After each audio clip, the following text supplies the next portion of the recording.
إن الحمد لله نحمده ونستعينه ونستغفره ونعوذ بالله من شرور أنفسنا والسيئات أعمالنا من يهده الله فلا مضل له ومن يضلل فلا هادي له أشهد أن لا إله إلا الله وحده لا شريك له وأشهد أن محمدا عبده ورسوله أما بعد. Кудайым буйрса бүгүнкү сабагыбыздын темасы үйлөнүү тою жана ошого байланыштуу кээ бир өкүмдөр жана адептер. Албетте адам болуп жашагандан кийин турмуш куруу, үйлөнүү көпчүлүк адамдарда болот. Ана бул адам баласына келген чоң сүйүнүчтөрдүн кубанычтарынын бири. Айрыкча мусулмандар үчүн, анткени үйлөнүү аркылуу мусулмандар көбөйүп, Аллах субхана таала ибадат кылган кулдардын келишине чоң бир себеп бул үйлөнүү, нике кылуу. Чоң жакшылыкка жетип, ошону белгилөө максатында үйлөнүү тоюна шариятыбыздагы уруксат берген. Өткөн сабактарыбызда да анча-мынча ишарат кылып кеткенбиз, айтып кеткенбиз. Мында дагы айта кетели. Үйлөнгөндө адам баласы сүйүнүп, ошо сүйүнүчтү туугандары менен, жакындары менен, достору менен тең бөлүшүү максатында той өткөрүүнү арабча валима деп коет. Пайгамбар саллаллаху алейхи вассалам дагы буга үндөп кеткен. Мунун далили Пайгамбар саллаллаху алейхи вассалам Абдурахман ибн Ауф деген сахабанын жолуктурган кезде кийиминде кээ бир сары белгилерди көрүп калат. Ошол кезде менимче валлаху алам андай белгили ушу үйлөнгөн адамдардын белгиси болсо керек. Ошол себептен Пайгамбар саллаллаху алейхи вассалам сурайт. Үйлөндүңбү деп сураганда ооба үйлөндүм дейт. Эгерде үйлөнгөн болсоң, бир кой болсо дагы союп той бер деп Пайгамбар саллаллаху алейхи вассалам айтат. Жана ошондой эле Пайгамбар саллаллаху алейхи вассалам өзүнүн көптөгөн жубайларына үйлөнгөн кезде той берген. Бул кыскача ошондой.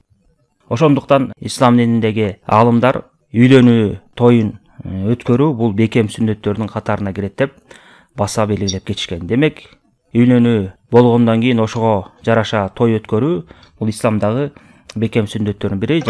Далилин болсо жана биз айтып кеттик. Андан кийинки маселе, адам баласы үйлөнгөндөн кийин эгерде ошого өзүнүн туугандарын, жакындарын, тааныштарын, санаалаштарын чакырган болсо, ошол чакырууга баруу ар бир мусулман үчүн милдет болуп саналат. Анткени Пайгамбар саллаллаху алейхи вассалам өзүнүн ыйык хадисинде, Бухариде келген хадисте, Муслимден келген хадисте, кимде ким ошо үйлөнүү тоюна чакыруу келип ошого жооп бербеген болсо, анда ал Алла Таалага жана анын элчисине баш ийбептир деп айтып кеткен. Ошондуктан аалымдар үйлөнүү тоюна кимге чакыруу келген болсо, ошол адамга, ошо чакырууга жооп берип баруу милдет болот деп айтып кетишкен. Бул дагы ошол үйлөнүү тоюнун исламдагы ордун жана эң негизги салтанаттардын катарындагы экенин баса белгилеп кетип атат. Эми биз жалпы жонунан айтып кеттик, үйлөнүү тоюна баруу бул милдет эгерде чакырган болсо. Бирок өзүнүн шарттары бар. Кайсы убакта милдет болот жана кээ бир убакта милдет болбой калат. Ошону да жакшы билип алышыбыз керек. Ошонун негизги шарттарын айта кетели. Биринчиден, чакырып аткан адам мында баса белгилеп өзүн жеке чакырыш керек. Мындайча айтканда, жалпы эле бир көчөдөн же базар жагында бир чогулуштан тойго келгиле деп айтып койсо, бул чакыруу ошо милдет болуу чакырууну билдирбейт. Милдет болуучу чакырууну билдирбейт. Ошондуктан ошо чакырып аткан адам ошо адамдын өзүнө жеке айтыш керек да. Мейли кагаз, чакыруу кагасын жөнөтөбү, же телефон аркылуу айтабы, же SMS аркылуу айтабы, айтор эң негизгиси ошол адамга жеке чакыруу жетиш керек. Эгерде жалпы эле көпчүлүк адамга айтып аткандай эле көчөдө баратып эле же болсо бир жамаатты көрүп калып эле тойго келгиле деп эле ошентип айтып койгон болсо, анда ага баруу милдет болбойт. Валлаху алам. Экинчи шарты, ошо чакырып аткан адам мусулман болуш керек. Эгерде мусулман болбосо, ага баруу милдет эмес. Үчүнчү шарты, ошол тойдо бара турган жерде шариятка каршы келген туура эмес күнөө иштер болбош керек. Күнөөнүн кандай түрү болбосун. Арак ичүү, музыка, аялдардын шариятка каршы кийимин кийип баруу, аял эркек аралашуу, андан башка иш кылып күнөө ислам динине кандай тыйып салынган иш болбосун, ошонун баары ошо тойдо болбош керек. Андан кийинки шарты, ошол бара турган адамдын үзүрү болбош керек. Мындайча айтканда, барайын десе, барууга бир тоскоолдуктар тоспош керек. Мисалы, кээде адам барайын деп камырып атканда ооруп калышы ыктымал. Бара албайт. Же жол коркунучтуу болуп калышы ыктымал. Эми ар кандай заман келип калышы ыктымал да, кээ бир убактарда же кээ бир жайларда бир жерден бир жерге баруу коркунучтуу, адамдар, жолдо адамдар тонобойт же ар кандай үстөмдүктөрдү көрсөтөт. Ошол себептен коркуу болуп калышы ыктымал. Мына ошондой нерселер болбош керек. Же болбосо баягы адамдын каражаты жок болуп калат барайын десе, же алысыраак жер болуп калат. Ана бунун баары тең үзүр болуп саналат. Ушундай нерсе болбош керек. Кийинки шарты, тойго байлар чакырылып, жакыр адамдар калып калбаш керек да. Бул дагы баягы туура эмес тойлордун катарына кирет. Анткени пайгамбар саллаллаху алейхи вассалам өзүнүн ыйык хадисинде, Бухари Муслимде келген хадисте айтып кетет. Үйлөнүү тоюндагы бул жаман тамак, бул байлар чакырылып, кедейлер чакырылбай алган тамакты же болсо тойду бул жаман тамак деп атаган да. Башка риваятында болсо, келе турган кишилер чакырылбай, келбей турган кишилер чакырылган той деп айткан да, тойдун тамагы деп. Мында ушундай нерселер болбош керек. Эгерде ушундай нерселер камтылган болсо, анда ал тойго баруу милдет эмес. Кыскача ошол тойго баруунун, ошо же болбосо ошо тойго жооп берүүнүн милдеттүүлүгүн билдире турган шарттар. Ушул жогоруда айтылган шарттар аткарылган болсо, анан ошондо гана тойго барып жооп берип катышуу милдет болуп саналат. Андан кийинки маселе, эгерде адам баласы тойго бара турган болсо, анан ошо тойдун катышып аткан адамдагы, же болсо өткөрүп аткан адамдагы ошо тойдун адептерин сакташ керек. Адеп дегенде бул эми баягы ичинде милдети да кирип кетет, же болсо мустахаб амалдын баары кирип кетет. Муну жалпы жонунан адеп деп атап коебуз. Биринчиден, ошол той болуп аткан жерде ысырап болбош керек. Ысырап деген эмне? Ысырап деген ар бир нерсени чегинен аша колдонуу, бул ысырап болуп саналат. Ошондуктан тойду өткөрүп аткан тойдун ээси, ата энеси, туугандары ушул жакка көп көңүл буруш керек. Азыр ысырап деген аябай көбөйүп кеткен заман. Мейли ошо тойго кетип аткан тамак аш болсун, же кийилип аткан кийим болсун, же болсо ошо тойду өткөрүп аткан жай болсун, ушуга байланыштуу көптөгөн ысырап иштер болуп кетет. Ошонун баарынан сактаныш керек.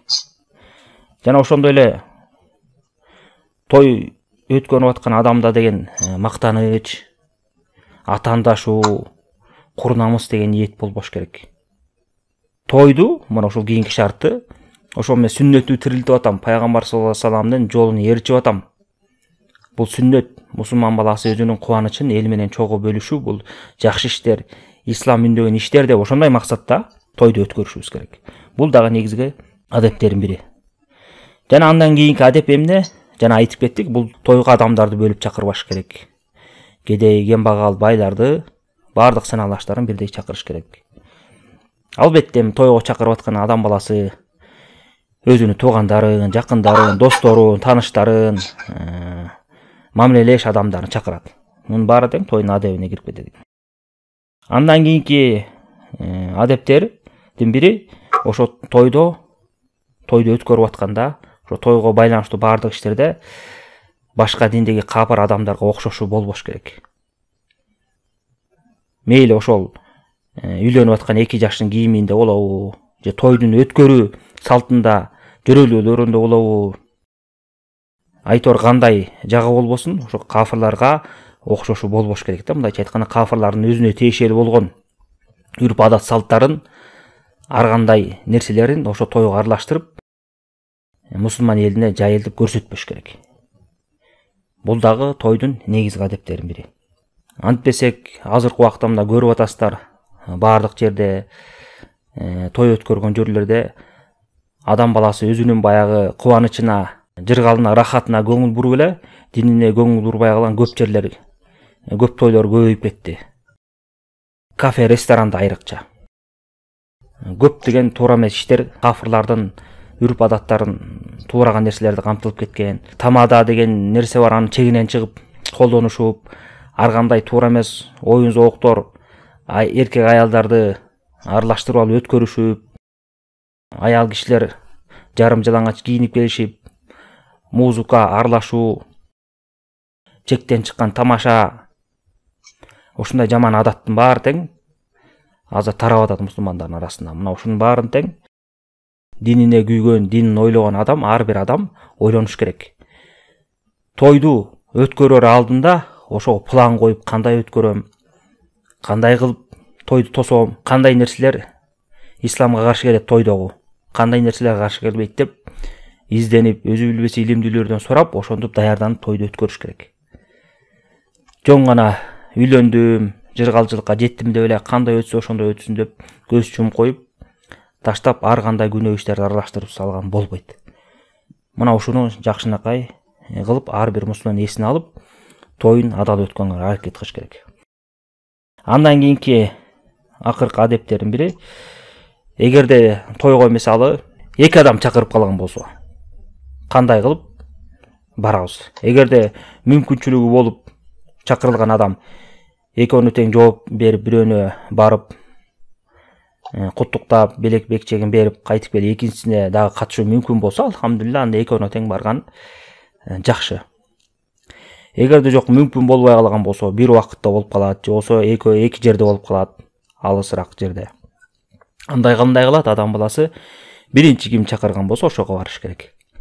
Экинчи адамга үзүрүн айтат дагы, биринчи мени ушундай адам чакырды эле деп ошого барыш керек.